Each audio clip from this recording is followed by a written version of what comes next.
Dans cette vidéo, je vais vous présenter 7 erreurs courantes qui nous font perdre de l'argent sans qu'on s'en rende compte et les techniques que j'ai mises en place pour y mettre un terme. Ça fait maintenant plusieurs années que je m'intéresse de manière autodidacte à la finance et aux investissements et l'une des compétences qui m'a le plus aidé à construire mon patrimoine, c'est d'apprendre à gérer mes dépenses et à connaître mes erreurs financières. Numéro 1, vivre globalement au-dessus de ses moyens sans chercher à budgétiser ses dépenses. C'est une tentation naturelle de vouloir profiter pleinement de son argent quand on commence à en gagner, mais n'empêche que ça ne vous fera pas vraiment grossir votre capital, mais ça vous fera vivre dans l'illusion d'une richesse et surtout dans la dépendance complète de vos revenus. Les médias et les réseaux sociaux adorent nous faire croire qu'il faut sans arrêt qu'on dépense notre argent, mais je pense que c'est vraiment à nous de garder le contrôle sur nos finances. Dans une de mes vidéos, j'ai notamment parlé de la règle des 50-30-20, qui est une méthode de gestion budgétaire qui vous permet de répartir votre revenu selon les dépenses essentielles, les dépenses de loisirs et l'épargne et les investissements. Personnellement, je trouve que cette règle permet en général de vivre assez confortablement tout en mettant une certaine somme de côté chaque mois. Mais pour qu'elle fonctionne, ça implique évidemment d'avoir une certaine discipline et d'arriver à tenir un tableur de budget régulièrement. Je pense que la bonne fréquence, c'est une fois par mois. En fait, je suis convaincue que les gens qui savent exactement où ils en sont, c'est-à-dire quels sont leurs actifs, leurs revenus, qui ont des objectifs clairs, sont plus susceptibles de gagner beaucoup d'argent que les gens qui fantasment un peu sur un idéal de vie, mais qui n'ont aucune idée de ce qu'ils dépensent par mois. Le simple fait d'avoir conscience de ces chiffres et de les noter peut nous inciter vraiment à passer à l'action. Et budgétiser, c'est très bien, mais je pense qu'il faut aussi apprendre à se fixer des objectifs qui soient en dessous de nos moyens, c'est-à-dire à réduire nos dépenses au minimum et à les optimiser. Ça implique aussi forcément de vivre de manière plus créative, parce que l'objectif, c'est pas de se priver de tout, c'est vraiment d'apprendre à vivre avec moins d'argent, tout en étant heureux de vivre avec moins d'argent. Ça peut passer par exemple par le fait de changer de logement et d'opter pour quelque chose de plus petit mais en même temps plus optimisé, d'aller moins souvent au restaurant mais de cuisiner des plats plus qualitatifs, etc. Je pense qu'il y a plein de manières de faire. Ce que je fais personnellement, c'est que je commence à investir mon argent en premier dès le début du mois, donc je me paye en premier et je vis ensuite avec le reste pour mes dépenses de loisirs, du quotidien, etc. Et j'essaye de me tenir à ce mode de vie-là, même quand je reçois une augmentation de salaire ou une prime. Numéro 2, ne pas oser demander une augmentation, tout simplement parce que c'est plus confortable de ne pas avoir cette conversation avec son employeur. Alors je me suis un petit peu renseignée sur le phénomène et j'ai trouvé qu'en psychologie on appelait ça une stratégie d'évitement, c'est-à-dire une réaction de fuite pour soulager temporairement un état perçu comme menaçant ou désagréable. En faisant ça, on vit dans l'illusion d'une paix intérieure, mais on ne fait aussi que repousser cette confrontation qui aura forcément lieu si on souhaite vraiment s'enrichir. Ce qu'il faut se dire, c'est que si vous gagnez 2500 € net par mois, c'est finalement le montant maximum que vous pourrez investir. Donc c'est en quelque sorte le facteur limitant de vos rendements. Ça veut dire que vous ne pourrez jamais investir plus que 2500 €. Parce que forcément, plus vous avez un salaire élevé et plus vous pourrez vous permettre d'investir chaque mois. Et si vous voulez accélérer le processus d'enrichissement, il va bien falloir soit que vous demandiez une augmentation, soit même carrément que vous changiez de poste. Pour éviter de se sentir mal à l'aise à l'idée de négocier, je pense que c'est vraiment important d'apprendre à dissocier l'humain de la relation professionnelle. Si vous parlez salaire avec votre employeur, vous n'êtes pas en train de l'accuser directement en tant que personne, vous êtes simplement en train de revoir les termes d'un contrat que vous avez tous les deux signé. Et c'est tout à fait dans vos droits de demander une augmentation. Dites-vous que l'entreprise a autant besoin de vous que vous avez besoin d'elle. À partir du moment où vous faites votre travail correctement, vous êtes légitime de demander une augmentation, d'autant plus que chaque année, vous gagnez en expérience. Vous pouvez par exemple la demander lors de l'entretien professionnel annuel ou à l'occasion d'une réunion. Je sais pas vous d'ailleurs ce que vous pensez de ça, mais personnellement je trouve qu'en France, on a vraiment ce tabou autour de l'argent qui est particulièrement désagréable, alors que quand même l'argent ça reste un élément central de notre travail, parce que si on n'avait pas d'argent à gagner, on travaillerait sûrement pas, ou en tout cas sûrement pas de cette manière-là. C'est pour ça que je pense qu'il faut progressivement essayer de briser ce tabou-là qui nous empêche quelque part de nous situer dans une tranche réaliste. Avant de demander une augmentation, ce qu'on peut faire, c'est déjà aller sur Internet, regarder les postes similaires et regarder les rémunérations auxquelles on peut prétendre. Et une chose qui est bien aussi à faire, c'est d'aller carrément discuter avec nos collègues les plus ouverts pour savoir combien ils gagnent. Et ça nous permettra de nous situer dans une fourchette. Et c'est important de faire ça parce que ça nous permet de rester cohérent avec les augmentations qu'on demande. Numéro 3, dépenser son argent à cause d'un manque d'organisation. Je sais très bien que vous voyez de quoi je parle quand vous vous retrouvez dehors à devoir acheter une bouteille d'eau de 25 centilitres à 4 € parce que vous avez oublié de prendre de l'eau avant de sortir. Et cette situation est beaucoup plus fréquente que ce que vous pensez.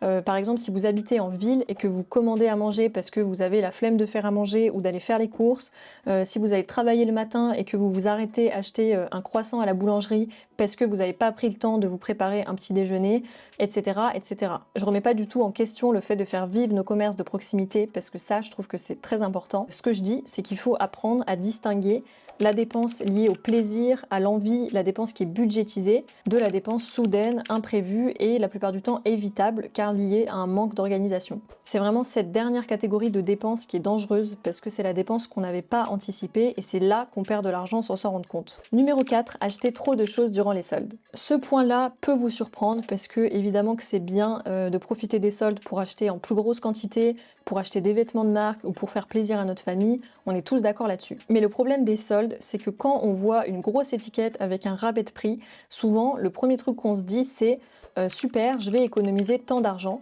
Alors qu'à mon sens, il ne faut pas oublier de se dire je vais quand même dépenser tant d'argent. Vous voyez la différence? Un pull affiché à 70 € mais soldé à 50 € va quand même vous coûter 50 €. Il ne va pas vraiment vous faire gagner 20 €. Donc mon premier conseil avant de faire un achat, c'est toujours de vous demander si vous avez vraiment envie ou besoin de cet achat. Une astuce que j'avais entendue quelque part et qui marche plutôt bien pour moi, c'est d'attendre 7 jours à partir du moment où j'ai repéré un article pour me demander si j'en ai vraiment besoin et si je trouverais vraiment une utilité à cet article.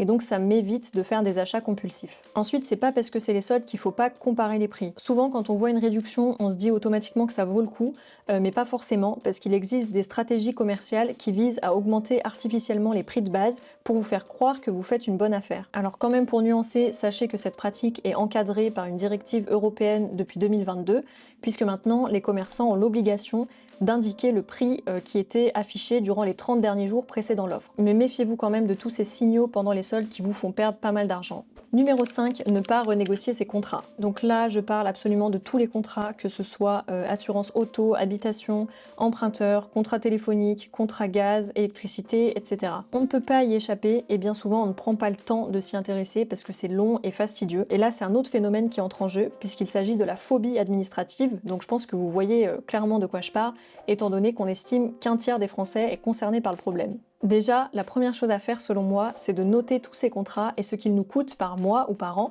Et ensuite, c'est de se demander de quoi on a vraiment besoin, sachant que d'une année sur l'autre, nos besoins peuvent évoluer. Et ensuite seulement, c'est là que vous pourrez comparer vos besoins avec ce que vous payez réellement. Parce que souvent, j'ai constaté qu'on se retrouve à payer des trucs et on ne sait pas vraiment pourquoi on paye. Est-ce que, par exemple, vous avez vraiment besoin des 100 gigas d'internet que vous payez avec votre contrat de téléphone mobile, sachant qu'en moyenne, les Français consomment environ 16 gigas par mois? Est-ce que vous avez vraiment besoin que votre assurance habitation couvre 30 000 € de valeur mobilière, par exemple? Est-ce que vous avez besoin d'un contrat de prévoyance, sachant que vous êtes jeune et en bonne santé? Voilà, c'est toutes ces questions-là qu'il faut se poser. Les prix de ces abonnements ont en plus tendance à régulièrement augmenter d'une année sur l'autre, donc si vous y faites pas attention, ça peut finalement vous coûter très cher. Donc ce qu'il est possible de faire, c'est d'appeler nos opérateurs ou nos assurances pour essayer de renégocier les tarifs de base, mais des fois c'est pas possible et donc on n'a pas d'autre choix que de changer de compagnie. Avec certains contrats, et c'est notamment le cas de l'assurance voiture, il est possible de payer moins cher si on paye annuellement plutôt que si on paye mensuellement. Et ça, ça peut être un petit peu difficile à absorber sur le coup parce que ça vous fait sortir une grosse somme d'un coup, mais en même temps, ça peut vous faire économiser pas mal d'argent sur l'année. Sachez aussi que depuis la loi Hamon, vous pouvez assez facilement résilier vos contrats auto, moto et habitation après 1 an de souscription. Pour l'assurance emprunteur, cette loi s'applique aussi, mais un petit peu différemment, puisque vous pouvez résilier les 12 premiers mois suivant la signature du contrat. Et si vous avez vraiment cette phobie administrative, sachez qu'il existe des sociétés qui sont spécialisées dans la comparaison d'offres de contrats, que ce soit en ligne ou par téléphone, et que la plupart du temps c'est gratuit. Donc ce que je vous invite à faire, c'est de faire le point régulièrement sur ces contrats. Je pense qu'une fois par an, par exemple, c'est la bonne fréquence. Numéro 6, sous-estimer les dépenses énergétiques. Là, je parle d'énergie au sens large puisque j'inclus évidemment le gaz et l'électricité, mais aussi l'eau et l'essence. En fait, j'ai remarqué que souvent, on se demande même pas comment réduire ce poste-là parce qu'on part du principe que c'est obligatoire et donc on n'a pas le choix. Certes, c'est le cas, mais en même temps, on peut aussi réfléchir pour consommer moins ou consommer différemment. Pour le gaz et l'électricité, par exemple, une bonne chose à avoir chez soi, c'est un thermostat. Donc si vous n'en avez pas, c'est peut-être une bonne idée de cadeau à prévoir pour Noël. Un thermostat, ça vous permet tout simplement de réguler la température dans votre logement et par période. Donc vous pouvez adapter les températures en fonction des pièces que vous utilisez et en fonction des différents moments de la journée. Là, vous vous dites que c'est pas grand-chose, mais sachez que baisser le chauffage d'1 degré dans son logement, ça permet de faire des économies d'environ 7% d'énergie, donc sur la facture finalement, ça peut représenter pas mal d'argent. Et même chose avec la consommation d'eau sous la douche, ça peut vraiment faire une grosse différence.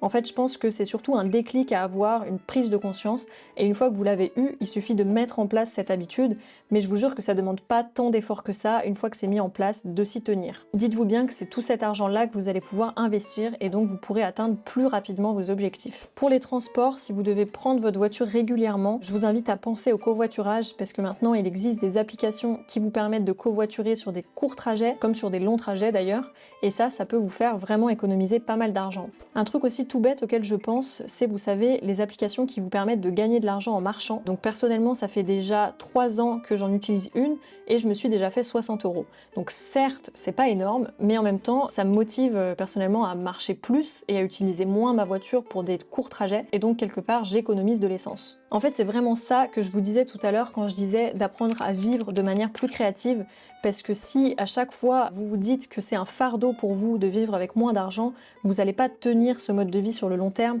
alors que si vous cherchez à être plus créatif et à prendre du plaisir dans votre quotidien, et ben ça rendra le processus beaucoup plus agréable. D'ailleurs, souvent mes amis me posent la question et me demandent si je souffre pas de cette situation, du fait de sortir moins, de partir moins en vacances, de toujours contrôler mes dépenses. Franchement, des fois j'y pense, mais la grande majorité du temps, ça me pose pas de problème parce que je sais pourquoi je fais les choses. En fait, je pense que ça change tout d'avoir un objectif qui est clair et de réussir à transformer son quotidien de manière à le rendre beaucoup plus vivable en fait. Je sais pas si ce que je dis est très clair, mais en tout cas, je serais curieuse d'avoir votre avis, donc n'hésitez pas à me dire ce que vous en pensez en commentaire. Et numéro 7, donc le dernier point que je voulais aborder aujourd'hui, c'est le fait de ne pas prêter suffisamment attention aux frais cachés dans nos dépenses. Si je vous parle de ça, c'est parce que souvent on se retrouve à souscrire à des abonnements pour une utilisation en particulier, et après on oublie de les résilier alors qu'on continue d'être débité et ça continue de nous coûter de l'argent. Personnellement, j'essaye de me limiter à 2 plateformes de streaming par mois pour éviter de multiplier les abonnements alors que je sais pertinemment que j'aurai pas le temps de les rentabiliser. Dans cette catégorie, je pense aussi aux frais bancaires